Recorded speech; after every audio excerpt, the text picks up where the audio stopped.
Makna hakikat sesuatu menurut filsafat. Definisi hakiki atau esensial adalah pernyataan hakikat sesuatu, yaitu suatu pengertian yang abstrak, hanya mengandung unsur-unsur pokok yang diperlukan untuk memahami suatu golongan tertentu dan untuk membedakannya dari golongan lain. Sehingga sifat golongan tersebut tidak termasuk dalam hakikat sesuatu itu. Definisi ini tersusun dari jenis yang terdekat atau genus proximum dan perbedaan spesifik, differentia specifica. Jenis ialah setiap pengertian yang menyatakan hanya sebagian hakikat tertentu. Artinya, pengertian tersebut belum menyatakan hakikat sesuatu itu seutuh-utuhnya.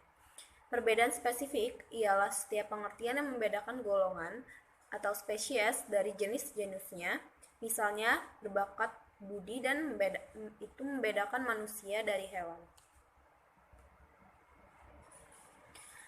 Filsafat hukum Islam terdiri dari 3 kata, yaitu filsafat, hukum, dan Islam.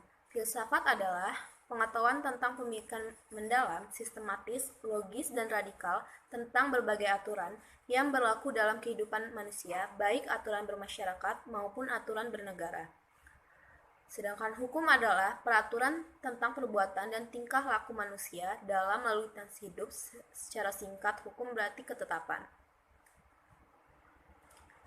Adapun pengertian filsafat hukum Islam adalah kajian filosofi tentang hakikat hukum Islam, sumber asal muasal hukum Islam dan prinsip penetapannya, serta manfaat hukum Islam bagi kehidupan masyarakat yang melaksanakannya. Dengan demikian, yang dimaksud dengan filsafat hukum Islam adalah setiap kaidah, asas, peraturan-aturan, pengendalian masyarakat memeluk agama Islam. Kaidah-kaidah itu dapat berupa Al-Quran, hadis, pendapat sahabat dan tabi'in, ijma ulama, fatwa lembaga keagamaan. Filsafat hukum Islam diartikan pula dengan istilah hikmat at-tashri'. Faktor yang menjadi ciri filsafat hukum Islam. Yang pertama ada wacana atau argumentasi. Menandakan bahwa filsafat memiliki kegiatan berupa pembicaraan yang mengandalkan pada pemikiran rasio tanpa verifikasi uji empiris. Kebenaran filosofi tidak memerlukan pembuktian atau tidak perlu didasari bukti kebenaran, baik melalui eksperimentasi maupun pencarian data lapangan. Yang kedua adalah segala hal atau sekalian alam. Artinya, semua materi pembicaraan filsafat adalah segala hal menyangkut keseluruhan yang bersifat universal. Tidak ada yang tidak tersentuh oleh pembicaraan filsafat. Ada atau tidak ada permasalahannya, filsafat merupakan bagian dari perbincangan. Hal itulah yang membedakan antara filsafat dan ilmu pengetahuan yang membicarakan lingkup tertentu. Yang ketiga adalah sistematis. Artinya, perbincangan mengenai segala sesuatu dilakukan secara teratur, mengikuti sistem yang berlaku sehingga tahap-tahapannya mudah diikuti. Dengan demikian, perbincangan tersebut tepat atau tidak dapat diikuti dan dikaji oleh orang lain, meskipun pada akhirnya hanya ada satu pengertian mengenai sesuatu yang dimaksud. Yang keempat adalah radikal. Artinya, sampai ke akar-akarnya, sampai pada konsekuensi yang terakhir. Radix artinya akar, yang juga disebut archi sebagai ciri khas berpikir filosofis. Perbedaannya dengan pengetahuan adalah adanya asumsi sebagai titik tolak yang disebut sebagai keyakinan filafati.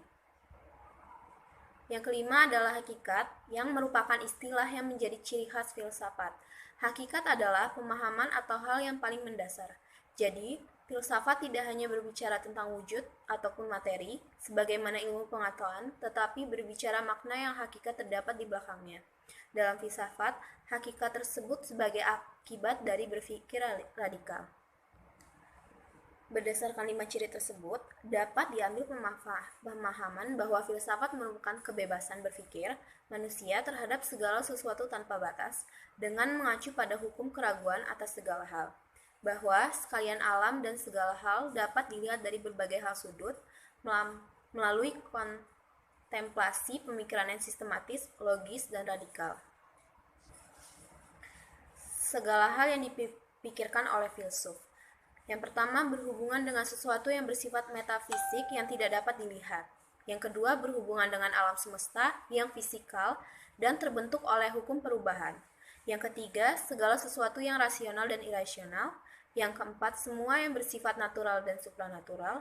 Yang kelima, berhubungan dengan akal, rasa, pikiran, intuisi, dan persepsi.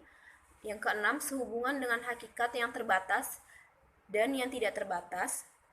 Yang ketujuh, berhubungan dengan teori pengetahuan dan pada semua keberadaan pengetahuan manusia yang objektif maupun yang subjektif. Yang kedelapan, berhubungan dengan fungsi dan manfaat segala sesuatu yang didambakan manusia atau dihindarinya. Yang sembilan, berhubungan dengan kebenaran spekulatif yang bersifat rasional tanpa batas sehingga berlaku pemahaman dialektis terhadap berbagai penemuan hasil pemikiran manusia, tesis yang menghasilkan antitesis dan terciptanya sintesis.